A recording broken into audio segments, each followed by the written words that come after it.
హైదరాబాద్ కాచిగూడలోని వీరన్నగుట్టలో 75వ మల్లికార్జున స్వామి కళ్యాణోత్సవం ఘనంగా నిర్వహించారు. వీరన్నగుట్ట బస్తీ కమిటీ ఆధ్వర్యంలో జరిగిన ఈ వేడుకలకు నగరం నలుమూలల నుంచి వేలాది మంది భక్తులు తరలివచ్చి స్వామివారి కళ్యాణంలో పాల్గొన్నారు. ఈ సందర్భంగా నరసింగరావు మాట్లాడారు. రాబోయే వర్షాకాలంలో సమృద్ధిగా వర్షాలు కురిసి పంటలు బాగా పండాలని దేవుని ప్రార్థించామని తెలిపారు. రైతులు సుఖ సంతోషాలతో ఉండాలని ఆకాంక్షించారు. ఈ కార్యక్రమంలో బీజేపీ రాష్ట్ర ఉపాధ్యక్షుడు గౌతమ్ రావుతో పాటు వివిధ పార్టీలకు చెందిన నాయకులు, స్థానిక ప్రముఖులు పాల్గొన్నారు. భక్తి శ్రద్ధలతో నిర్వహించిన ఈ ఉత్సవం ఆధ్యాత్మిక వాతావరణాన్ని సృష్టించింది.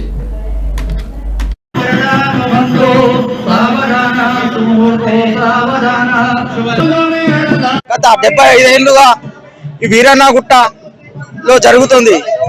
కాచిగూడ వీరన్నగుట్ట కమిటీ ఆధ్వర్యంలో ఈ ఉత్సవాలను ప్రతి ఏడు ఎంతో ఘనంగా నిర్వహిస్తున్నాము. దీనికి సహకరించిన మీడియా మిత్రులకు, పోలీస్ వర్గానికి, ఇతర అన్ని పార్టీల నాయకులకు మేము ధన్యవాదాలు తెలుపుతున్నాం.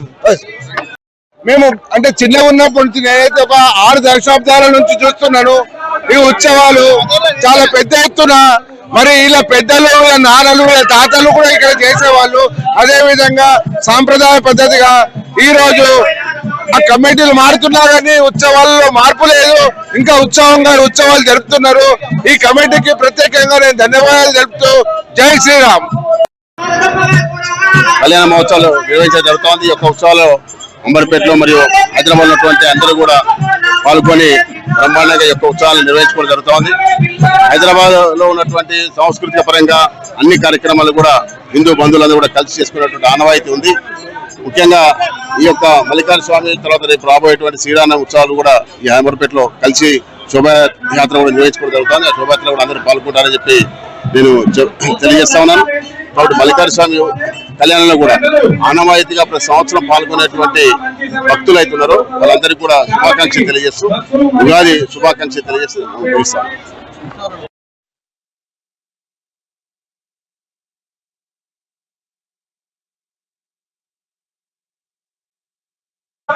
ఈ యొక్క తెలుగు నూతన సంవత్సరం ఉగాది పర్వదినాన ప్రతి ఏటా కన్నుల పండుగగా ఇక్కడ మల్లికార్జున స్వామి కళ్యాణోత్సవం జరుపుకుంటున్నాము.